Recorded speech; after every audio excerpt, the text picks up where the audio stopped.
Mesdames et messieurs, bonsoir. Merci d'avoir choisi RTI1 à la une de ce 20h.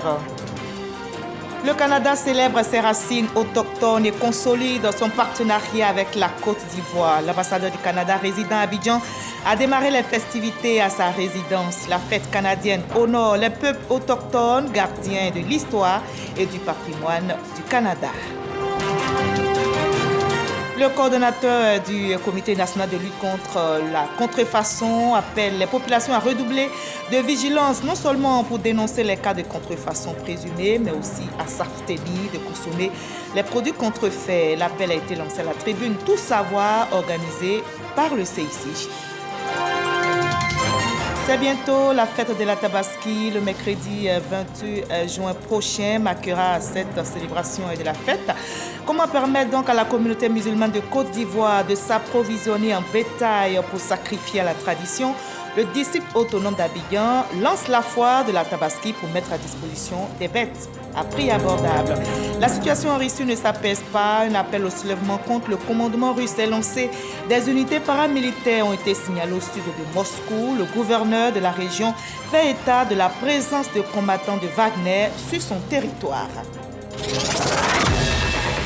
Soyez les bienvenus sur RTI1. C'était une voix, une bête de la scène qui ne laissait personne indifférent. C'était le Nyuantré national, l'épervier, ou encore le roi du Ziglibiti. Vous l'avez certainement deviné. Il s'agit du légendaire artiste ivoirien Ernesto Guégué, dont l'éclat continue de briller, même 40 ans après son décès. Sa musique transcende les générations d'artistes et inspire même les enseignants-chercheurs. Aujourd'hui, Toby Emmanuel, professeur titulaire de poésie négro-africaine, lui rend un vibrant hommage à travers son livre captivant Ernesto Guégué, une poésie, une culture initiatique, une philosophie de l'art musical. Et nous convie donc ce soir, dans la page culture, à un voyage unique dans la vie du fils de Tahirou Gueye, révélant l'œuvre et l'influence du roi du Ziglibiti. Bonsoir, professeur. Bonsoir, Marie-Laure. Un peu poète, non? Oui. C'est d'abord. Bien sûr. Bonsoir, professeur, et merci d'être avec nous. Alors, cela fait 40 ans que Ernesto Guégué, le Nyuantré national, comme je l'ai dit, nous a quittés. Oui. Alors, qu'est-ce qui vous a inspiré à écrire un livre sur sa vie maintenant? Pourquoi 40 ans après? Oui, 40 ans après parce qu'Ernesto Guégué est devenu tout simplement un cas de réflexion poétique, un cas de réflexion culturelle, donc un patrimoine national. Et moi, en tant que poète, concepteur de l'Ivoironie et enseignant-chercheur, mon rôle, entre autres, c'est de m'intéresser scientifiquement à tout ce qui a trait au patrimoine national. Il n'est jamais trop tard pour bien faire. Il n'est jamais trop tard pour bien faire. Vous parlez de cette icône, Ernesto Guégué. Vous allez nous en dire davantage dans la page culture, parler donc du roi du Ziglibiti. On va se retrouver dans une trentaine de minutes. Vous restez pour le moment avec nous. On va voir cette fête du Canada. Merci. Le Canada qui célèbre ses racines autochtones et consolide son partenariat avec notre pays, la Côte d'Ivoire. Justement, l'ambassadeur du Canada a démarré les festivités à sa résidence cette semaine. Et la fête canadienne, je rappelle, honore les peuples autochtones, gardiens de l'histoire et du patrimoine du Canada. Le reportage est signé Marie-Chantal Akandan et Tatiana Bono. Le Canada célèbre avec ferveur son passé lors de la fête du Canada. Les peuples autochtones représentés par les Premières Nations, dont font partie les Inuits et les Métis, sont au cœur de cette célébration, transmettant leur histoire, leur culture et leurs traditions depuis des millénaires. Le 21 juin marque le début des festivités de la Fête du Canada. L'ambassadeur Anderson Blanc a réaffirmé les liens d'amitié profonds entre la Côte d'Ivoire et le Canada. Cette relation privilégiée s'est développée au fil des 60 dernières années. C'est une histoire d'amitié de longue date. C'est une histoire d'accompagnement, mais d'accompagnement d'égal à égal, de partenariat d'égal à égal. Nous apprenons autant de la Côte d'Ivoire que nous espérons que la Côte d'Ivoire apprend de nous.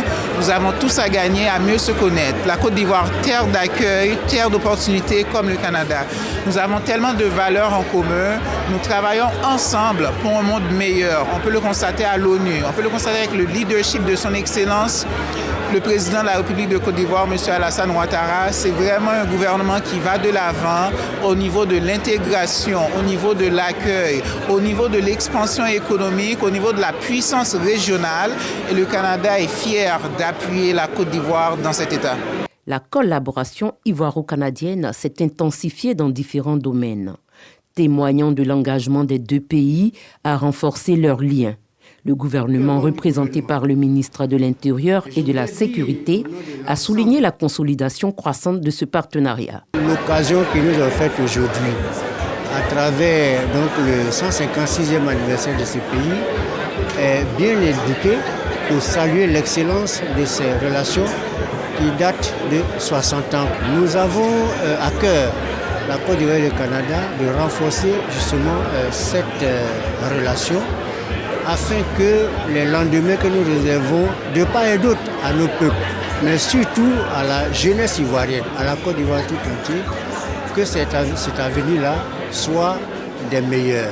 Et que, côté du Canada, justement que la Côte d'Ivoire continue de se développer et être ce pays-là, ce pays phare dans la sous-région, avec à sa tête un homme de grande vision, son Excellence, M. Alassane Ouattara.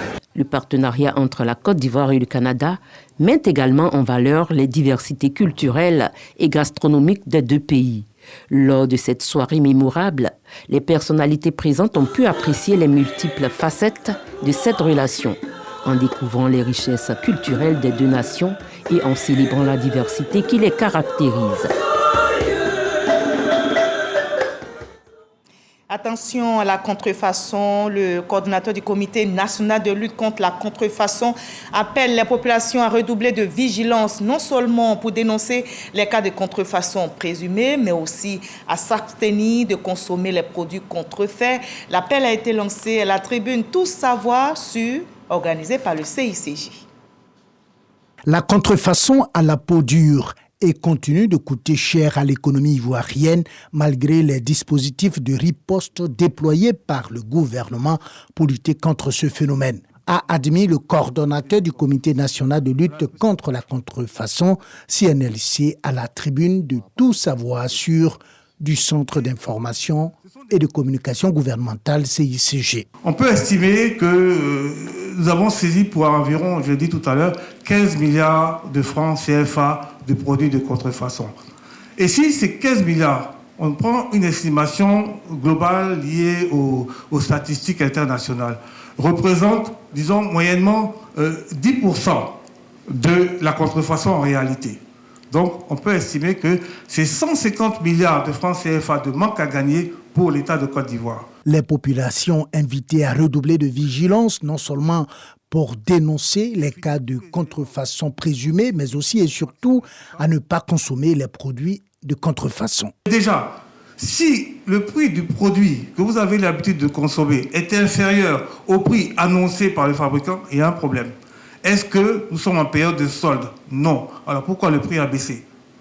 Pourquoi ici ce produit est 200 francs, 500 francs moins cher que le produit de là-bas? Vous avez le droit de demander aux vendeurs qui vous expliquent pourquoi ils baissent les prix. Parce qu'ailleurs aussi, vendre à perte, donc vendre à un prix inférieur au prix d'achat, c'est interdit, c'est une infraction aussi.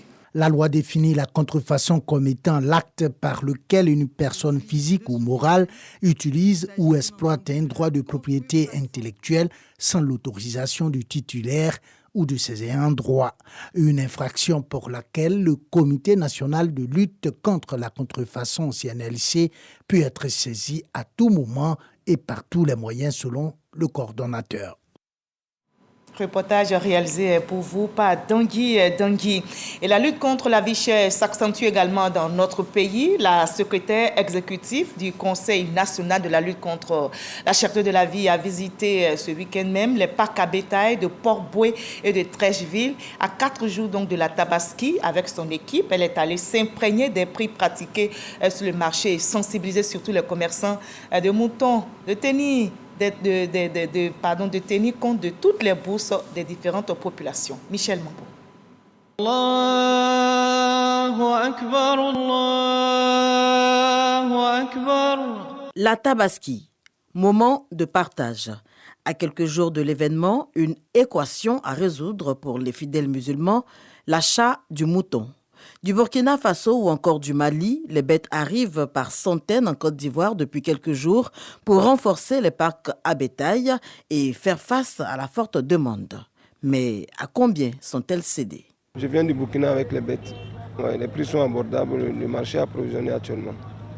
Les prix varient entre 130 et 150.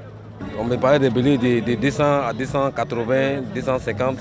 Bon, par la grâce de Dieu, il y a eu à 175 000 francs. Tabaski 2023. La fête se tient dans un contexte de lutte contre la cherté de la vie. La secrétaire exécutive du Conseil national de lutte contre la vie chère sillonne alors les parcs à moutons du district d'Abidjan. Rani Didis Bakone sensibilise pour une Tabaski solidaire et les fortes pluies qui s'abattent sur le district n'altèrent en rien sa démarche.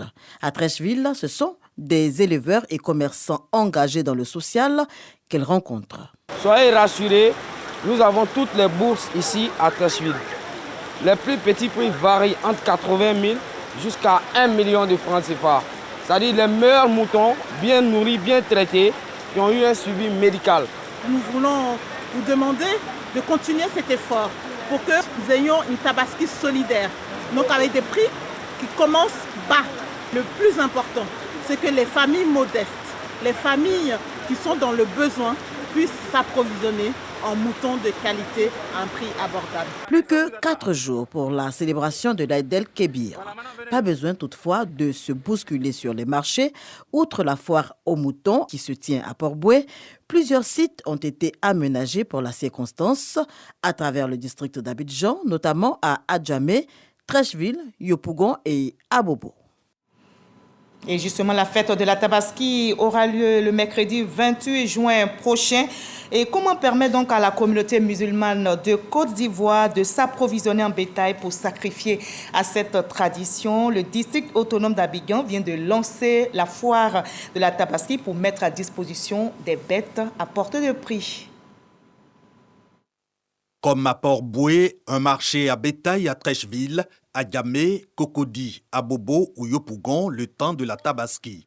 Des innovations du district autonome d'Abidjan pour tenir cette année encore le pari de la mise à disposition des populations, notamment les ménages faibles, de bétail en quantité et en qualité à moindre coût pour la fête de l'Aïd el-Kébir, but de la foire de la Tabaski lancée à l'abattoir de Port-Boué. Du 14 jusqu'à la date du 23, nous avons enregistré l'arrivage de 85 000 têtes d'ovins et caprins sur un total escompté de 120 000.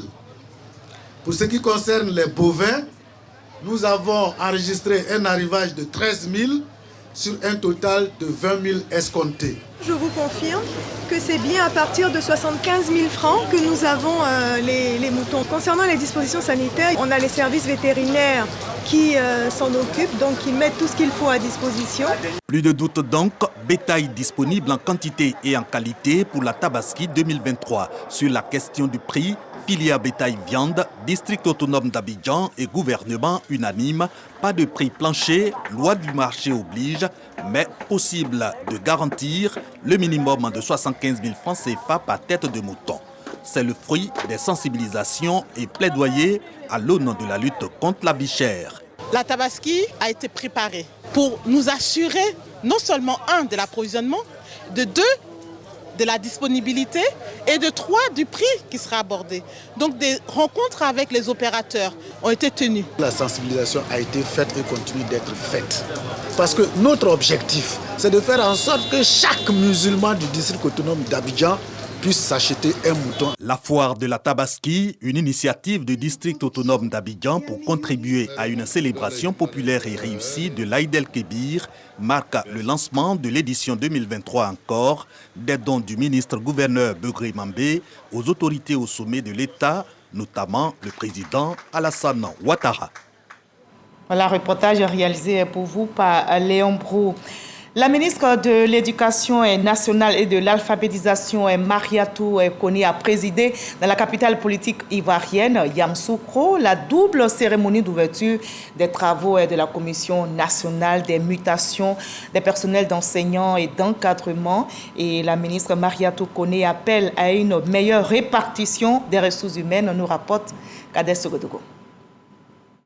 Les assises de la Commission nationale des mutations des personnels enseignants et d'encadrement. Une rencontre qui veut concourir à l'excellence voulue à l'école. La mission de la DRH aujourd'hui est de travailler à la réduction des inégalités constatées dans la répartition des ressources humaines disponibles, à un rééquilibrage des effectifs enseignants et d'encadrement, au fin de donner les mêmes chances de succès aux enfants de ce pays. En venant présider en personne ces assises, Maria Toukoune, ministre de l'Éducation nationale, veut la rupture totale avec les pratiques qui n'honorent pas l'école, toucher là où ça fait mal pour prodiguer le meilleur remède.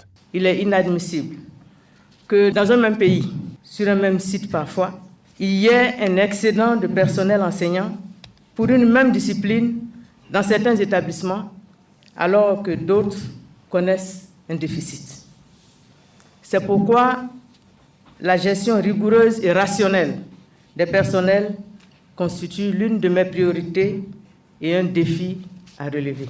Les attentes sont nombreuses pour les nouveaux responsables des ressources humaines. Je compte sur vous. Je compte sur vous pour changer positivement les choses. Je voudrais que vous preniez toutes les dispositions afin que certaines mauvaises pratiques disparaissent de la culture professionnelle des personnels enseignants et administratifs de notre ministère. Cette rencontre a également servi de cadre pour le lancement officiel du processus de signature des contrats d'objectifs et de performance au ministère de l'Éducation nationale et de l'alphabétisation. Voilà, et la solidarité prend ses racines aussi dans notre pays. Les personnes du 3e âge du département de Niakaramandougou ont été honorées par l'épouse du vice-président ivoirien. Ces personnes ont reçu des présents de toute nature et parmi les bénéficiaires, il y a une femme. Elle est âgée de 115 ans. Un autre homme âgé de 102 ans, nous rapporte Kader Souroudougou. Tafiré, place Wobélé. Maïmouna Méliette Kone Koulibaly, l'épouse du vice-président de la République, avec à ses côtés le corps préfectoral et les élus et cadres du département de Niakaramandougou, rend hommage aux personnes du 3e âge. 250 à être célébrés à l'occasion de la fête des mères et des pères. On y compte des centenaires. Le plus âgé des hommes a 102 ans et la plus âgée des femmes affiche 115 ans de présence sur terre. 250 complets de paille, des bouteilles d'eau de toilette et des diplômes en guise de présent.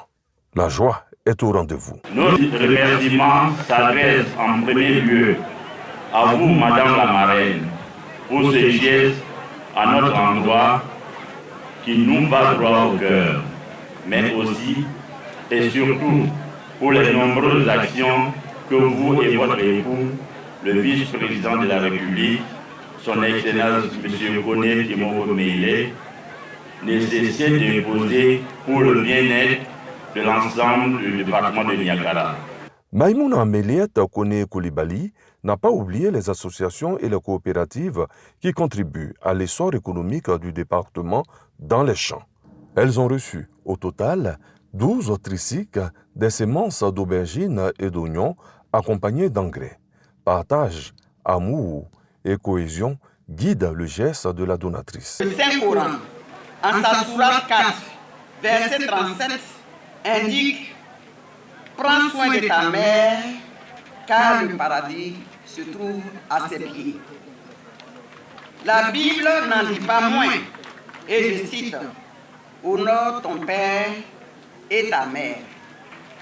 Cela traduit avec éloquence combien il est important pour nous d'avoir de la bienveillance vis-à-vis de nos mères et pères à qui nous devons tout. Un défilé d'hommes et de femmes, forces vives du département de Niakaramandougou et des danses du riche répertoire du terroir ont constitué les autres temps forts de la cérémonie. Et on poursuit notre périple à l'intérieur du pays. Le ministre de la Construction, du Logement et de l'Urbanisme effectue une tournée de travail dans les localités de la région de la Bagoué. Bruno Nabagné-Kone échange avec les populations rurales pour recueillir leurs avis et propositions en faveur du développement de les différentes localités. Charles Tatou pour le reportage. Issu de la région de la Bagoué, le ministre de la Construction, du Logement et de l'Urbanisme, Bruno Nabagné-Kone, se un cadre très proche de ses parents et leur écoute. En témoigne cette tournée de travail effectuée dans les localités de la région. Tienré, Tomba, Lafi, Kasséré et Pivoro, localités du département de Boundiali.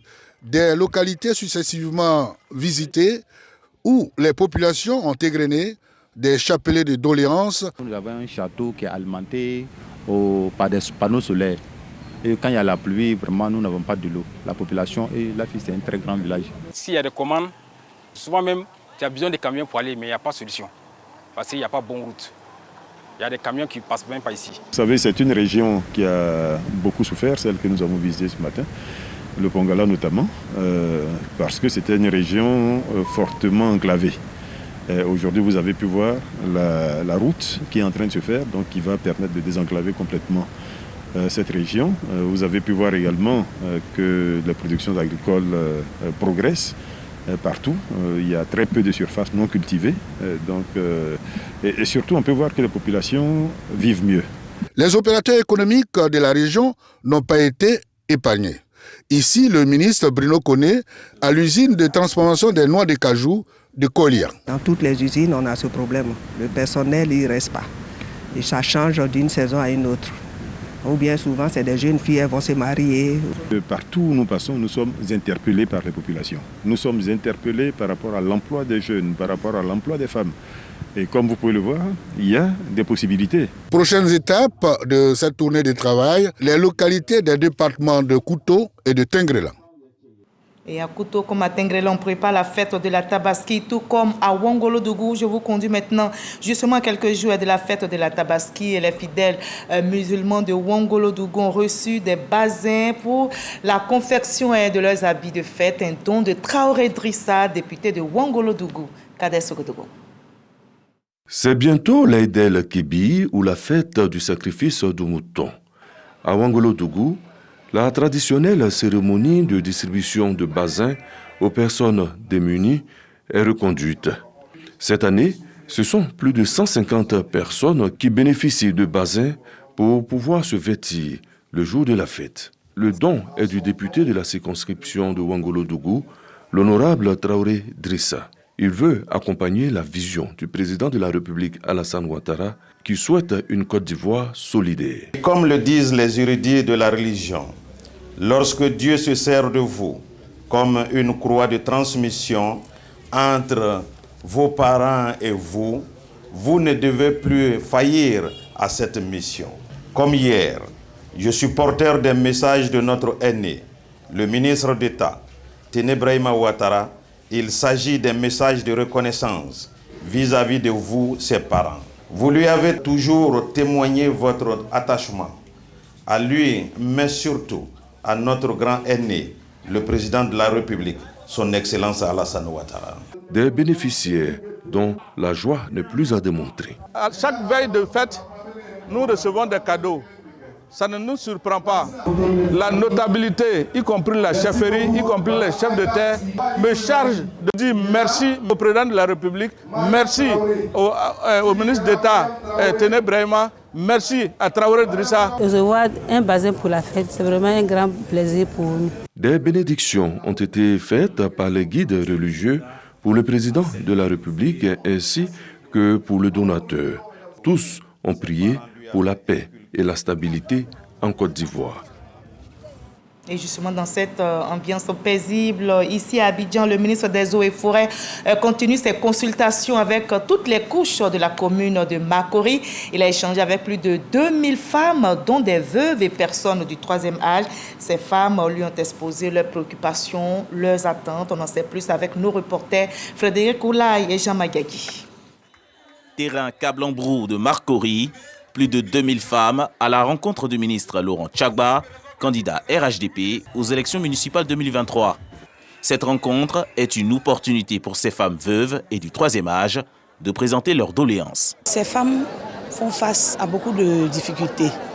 Dans la mesure où elles n'ont pas d'aide, ce sont les femmes qui se débrouillent, qui n'ont pas d'appui, surtout les veuves. Habituellement, elles vont à la fête, elles s'amusent, elles rigolent. Et elles rentrent à la maison la tête déchargée de leurs soucis. Mais aujourd'hui, elles ont eu un cadeau qui est un complet de pain, plus 5 000 francs l'argent de couture. Nous pouvons déjà souligner la générosité du ministre. Sachez que nous sommes très heureux à Makori. Tchagba Bogi Laurent s'est réjoui de cette forte mobilisation. Concernant leurs doléances, il prévoit la mise en place d'un fonds d'aide aux femmes. Le président, en m'envoyant à Makori, a souhaité que je vienne, que je les rassemble et que je les écoute et que j'enregistre ce qui peut être leur problème pour que ce que le président a toujours voulu faire pour les femmes, les veuves et les orphelins, je puisse le faire et pour que ça touche concrètement les mamans. À ces veuves et celles du troisième âge, ainsi que des différentes associations de femmes, le ministre a fait don de vivres et de non-vivres. Et plus loin d'ici, une délégation du RHDP séjourne en France pour plusieurs rencontres de travail. Cette délégation est conduite par l'ambassadeur Claude Sailly, va faire des rencontres avec des leaders des partis politiques et surtout faire des partages d'expériences, nous rapporte Éric Goré. L'offensive diplomatique du RHDP se poursuit à l'extérieur du pays. Après le séjour en Afrique du Sud du président du directoire Gilbert Kone-Kafana, qui a eu une séance de travail avec les responsables de l'ANC, le parti des Oufouettistes s'affiche de nouveau sur la scène internationale. L'ambassadeur Claude Sailly à la tête d'une délégation de ce parti politique en séance de travail à la permanence du Parti des Républicains en France avec le député Pierre-Henri Dumont. C'est le début du renforcement des liens entre le Parti républicain et le RHDP. La délégation du RHDP s'est aussi entretenue avec le député européen Sango Gozi, cadre du parti politique Renaissance qui a pour président d'honneur le président Emmanuel Macron. Une forte alliance se prépare entre le RHDP et le parti Renaissance. Le secrétaire exécutif adjoint chargé de la communication et de la propagande avait dans sa délégation le ministre Adam Roger, directeur du cabinet du secrétaire exécutif du RHDP. Et la Côte d'Ivoire qui se prépare à organiser les élections municipales et régionales qui auront lieu le 2 septembre prochain à Anyama. Fatima Bamba, future candidate du RHDP à l'élection municipale, a été présentée officiellement à la population. On en sait plus avec notre reporter Jean Magagui. C'est officiel, Fatima Bamba est la candidate RHDP à l'élection municipale à Anyama. Elle vient d'être présentée par le maire Hamidou Sila. Cette présentation devient un moment de joie et de communion fraternelle entre le parrain et la filleule.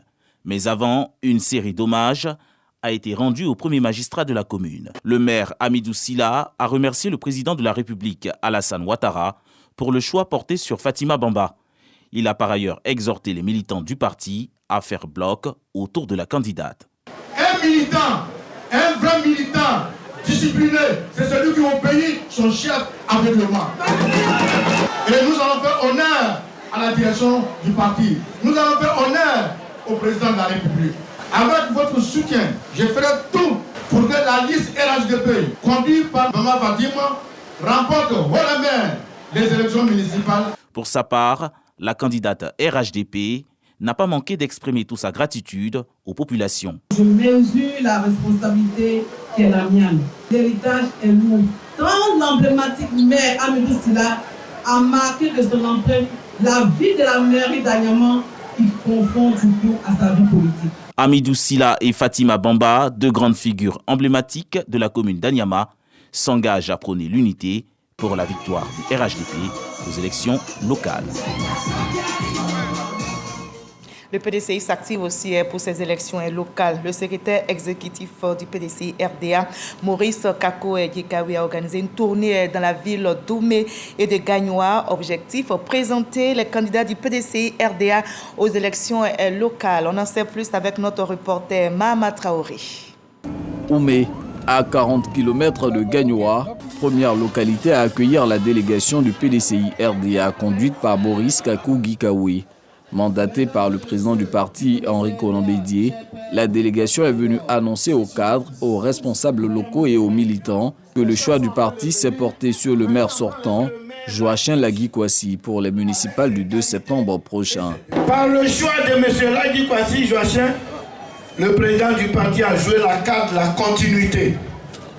Vous connaissez le maire Lagui Joachim. avec ses qualités et ses défauts. Mettez en lumière ses qualités et il se chargera de corriger quelques petits défauts. La démarche est la même dans la commune de Diego-Nefla, où le PDCI RDA refait confiance au maire sortant Bagro Goli. Lors de sa rencontre avec les militants PDCI RDA de Diego-Nefla, Boris Kakou-Gikawe a également présenté le candidat André Logbo, celui qui défendra les couleurs du plus vieux parti de Côte d'Ivoire au niveau du conseil régional du GO. Et notez que les Sierra-Léonais étaient aux urnes aujourd'hui. Ils sont plus de 3 millions d'électeurs sur une population d'environ 8 millions. Les Sierra-Léonais vont élire donc leur président de la République, leurs députés et le maire. Dès l'ouverture des bureaux à 7h, on pouvait déjà observer l'engouement et l'intérêt que les citoyens accordent à ces élections. Sidonie Davila est notre envoyé spécial sur place en Sierra-Léone. Vous aurez son compte rendu dans nos prochains journaux. La situation en Russie ne s'apaise pas du tout. Un appel au soulèvement contre le commandement russe est lancé. Des unités paramilitaires ont été signalées au sud de Moscou. Le gouverneur de la région a fait état de la présence de combattants de Wagner sur son territoire. Et nous sommes samedi, plan Salé sans culture de ce 20h.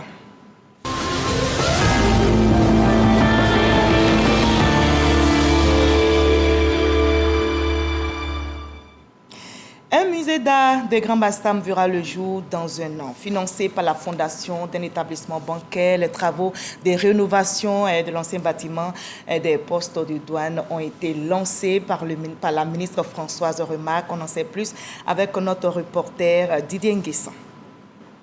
Ce bâtiment de l'époque coloniale était le poste des douanes. Il deviendra dans 12 mois un musée d'art. Les travaux lancés par la ministre de la Culture et de la Francophonie seront réalisés par un cabinet d'architecture ivoirien. Le musée d'art est l'initiative de la fondation de la Société Générale Côte d'Ivoire. Le bon espoir que les travaux qui vont démarrer très vite permettent de faire revivre ce bâtiment et pourquoi pas, avec d'autres partenaires peut-être, d'autres bâtiments plus tard. Très bel écrin pour la collection, pour les expositions temporaires qu'on pourra faire.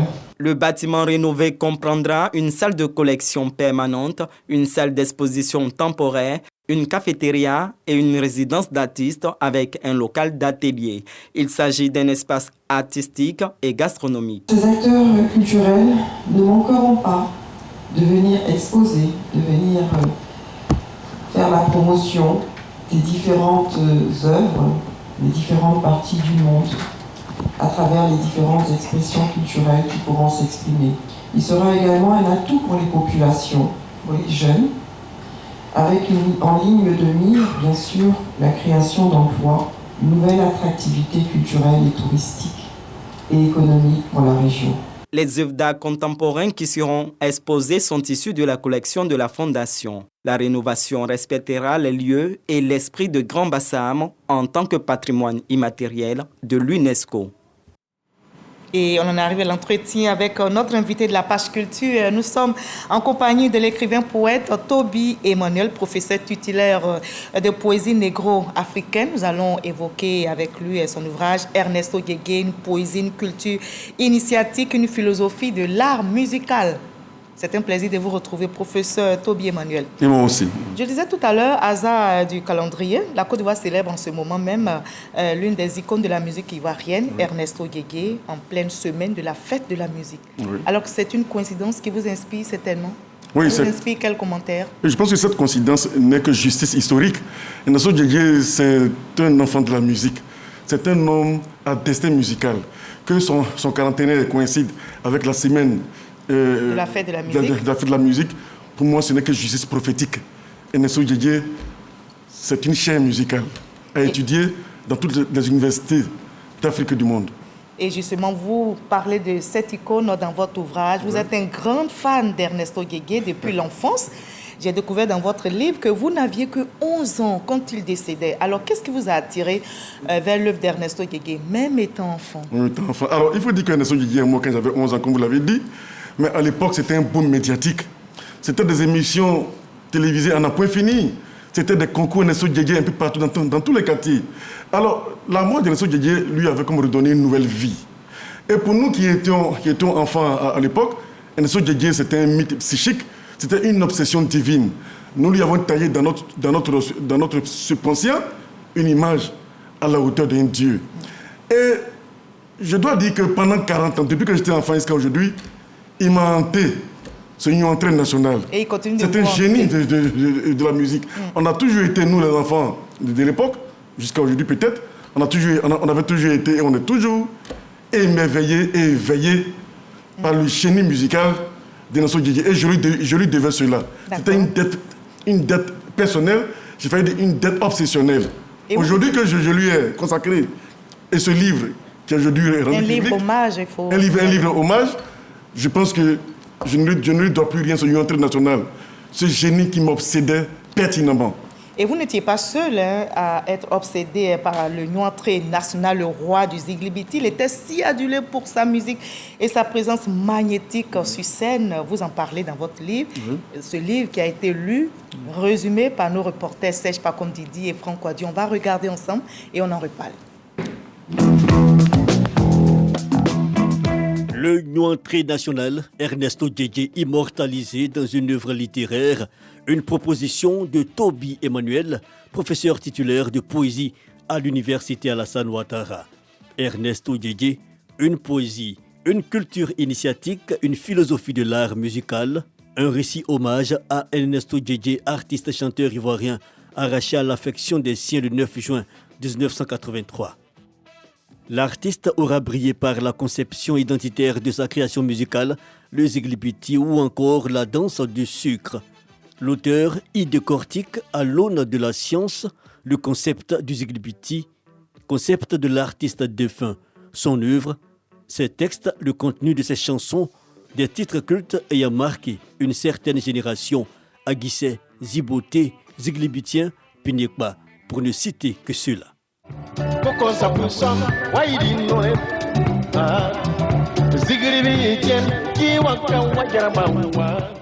118 pages sous le scanner d'une lecture empirique.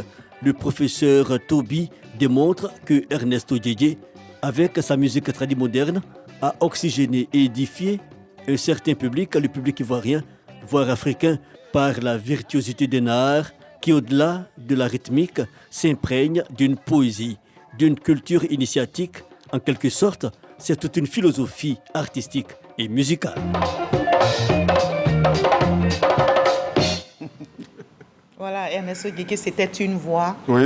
C'était également une bête de la scène. Oui. Alors, c'était également une philosophie. Vous démontrez tout cela dans votre ouvrage. Dites-nous, parlez-nous donc de l'importance de la poésie dans la musique d'Ernesto Djedje. Comment cela se manifeste dans ses paroles? Voilà, quand je dis qu'Ernesto Djedje est poète, ça peut étonner. On est habitué à voir les poètes écrivains. Comme Emmanuel Toby. Comme Benazeli Zaourou et comme bien d'Ivoiriens et d'Africains. Alors que vous pouvez parler d'un danseur ou d'un chanteur, dit de lui qu'il est poète, ça interpellerait. De Tahirah Gueye. L'enfant de Tahirah Gueye. Mais vous voyez qu'on a été habitué à cette poésie-là, qui est l'écriture de choses exceptionnelles, qui est l'écoute de paroles subliminales au point de faire voyager l'esprit. Mais on a un grand Africain du nom de Senghor, Léopold Sédar Senghor, l'enfant de Joël, qui a dit qu'en Afrique noire, la poésie est parole et musique en même temps. Cela veut dire que chez nous, au-delà de ces écritures et de ces paroles subliminales, la poésie atteint son niveau le plus élevé, son niveau paroxysmique, c'est-à-dire son niveau archétypal, que lorsqu'il se décline en chanson musicale, en danse chorégraphique, en scène et en mise en scène, en gestualisation. Et Ernesto Djedje nous a gavé de cette poésie. Démontrez-nous cela à travers une de ces chansons qui vous a sublimé également. Et puis vous allez nous faire ressortir ces paroles poétiques dont vous parlez maintenant. Oui, mais ouais, je vais essayer. Hein, mais oui, allez-y. Je ne suis ni hébété, ni chanteur. Cela me met très à l'aise parce qu'on va me tolérer mes fautes. On va me tolérer mes bévues. Je vais essayer donc. Parce qu'on ne peut pas parler d'Ernesto Djedje sans s'essayer à sa chanson. Ce serait vraiment... Et vous allez nous démontrer en quoi est-ce que c'est de la poésie. Allez, quelle chanson vous inspire? Je vais essayer, si vous voulez, hein, avec Aguissé et ensuite avec Ziboté. Aguissé, on va essayer. En 30 secondes. Kataka mwezuku wele kule Aguissé, Aguissé, Aguissé komune mandore vasuna, Aguissé, Aguissé tagbasone gbalagbaklesuwe, Aguissé, Aguissé mumwene mandeklematizo, Aguissé, Aguissé mlemleno wasroaneken, wasroaneken, usuki ulo male. La poésie dans cette chanson. Ya yo, wa moi, ya ye min. Oh ya ye min. On se qui oro malé, Aguissé. On se qui oro malé. On va se retrouver sur une scène, on se retrouve sur scène, je dirais bravo. Allez, donc expliquez-nous. Voilà. Aguissé d'abord signifie je sais. Nous savons, je sais. Il dit, vous les gens de Katakamoué et Ezoku, c'est un village. Hein? Est-ce que vous savez? Oui, nous savons, fils de Terragué. Savez-vous qu'on ne peut pas comparer le toucan à l'épervier? Parce que lui, il dit qu'on peut pas le comparer à ses rivaux. Hein? Oui, on sait. Savez-vous qu'un morceau de bois beau durer séjourner dans l'eau, il ne devra jamais écaillement? Oui, on sait. Savez-vous qu'on ne peut pas comparer l'hyène à la panthère? Oui, on sait. Là, de chanter, là, il dit que ça ne s'apprend pas. On est avec. Lui, Ernesto Guiguier, il est né avec. Pourquoi les gens avant nous, ils ont pleuré, ils ont chanté, et ils ne veulent pas que nous, on chante? On doit chanter parce que c'est pour nous d'ascendance ancestrale. Voilà, alors, comment la poésie se trouve ici? La poésie, d'abord, dans la rythmique de Aguissé, parce que la poésie tient... Je sais. Nous savons, je sais. La poésie, stylistiquement, tient à 3 canaux structurels et majeurs. Le rythme, le symbole et l'image. En termes de rythme, on Aguissé, de façon cadencée, symétrique ou asymétrique. En termes d'image, on a le Komou qui est l'épervier, on a Djeklé Matizo qui est la panthère. Lui, il se substitue à l'épervier, il se substitue même à la panthère. Donc, il est d'un art de férocité et nul ne peut l'égarer. Le New Entré national qui veut dire l'épervier national. Donc, voilà à peu près. Conclusion.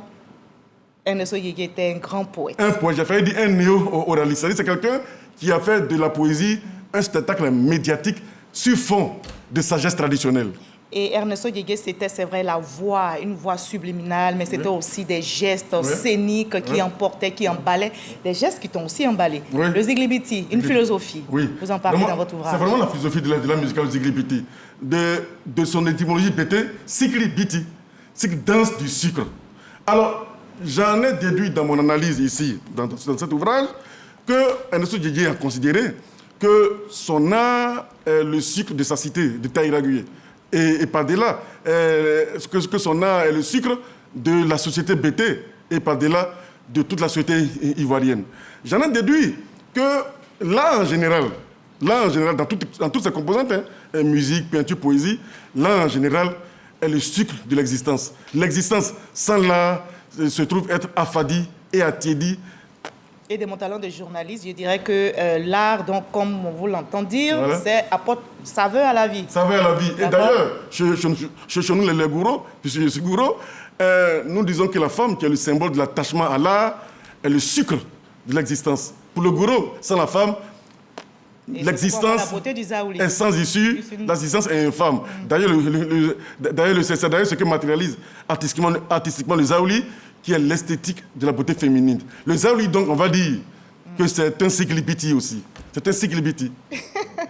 Alors, comment la musique d'Ernesto Guiguier a-t-elle contribué à l'évolution des styles musicaux dans notre pays? Oui, je pense que Ernesto Guiguier était un enfant sur son temps. C'était un visionnaire. Il a vécu pour la musique. Il a failli dire qu'il est mort pour la musique. Aujourd'hui, Ernesto Guiguier est distillé dans toutes les consciences, et même dans tous les inconscients, et même dans toutes les, dans tous les subconscients. Dans le zouglou aujourd'hui, dans le coupé de décalé, dans les variétés, on retrouve toujours du Ernesto Guiguier. Aujourd'hui, grâce à l'Internet, les jeunes gens ont accès à Ernesto Guiguier, et c'est un patrimoine national. Il a influencé la musique de son temps, il a influencé la musique d'aujourd'hui, 40 ans après qu'il est mort. Il y a un héritage qui est donc pérennisé 40 ans après. Son héritage est pérennisé 40 ans après. Vraiment pérennisé. On se souvient que des gens avaient essayé de l'imiter, mais Ernesto Guiguier, c'est Ernesto Guiguier. Il est né avec son art, il est mort avec son art. Alors, en tant que professeur, dites-nous, vous avez l'habitude de vous tenir devant des milliers d'étudiants. En 30 secondes, vous allez réussir cet exercice. Comment résumer Ernesto Guiguier comme fierté nationale? Ernesto Guiguier, c'est d'abord le danseur.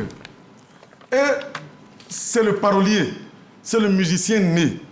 Ce qui m'intéresse chez ce monsieur, ce sont ses sonorités émouvantes et touchantes. On ne sait pas où il a ses sonorités, mais c'est un génie.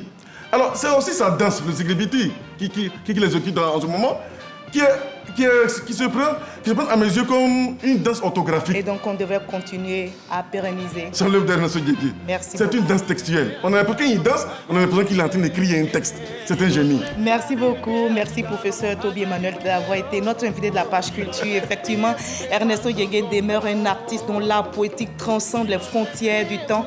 Sa musique portée par des paroles poétiques et profondes, on l'a entendu, continue donc de captiver et captive notre invité. Vous captive, je le sais. Son art va bien au-delà des mots. Alors on va terminer en chanson. Vous le proposez, hein? Moi aussi je le propose. Allez, figure inoubliable dans l'art poétique résonne toujours avec puissance et émotion. À demain 20h. Terminons donc avec cette belle chanson. Abi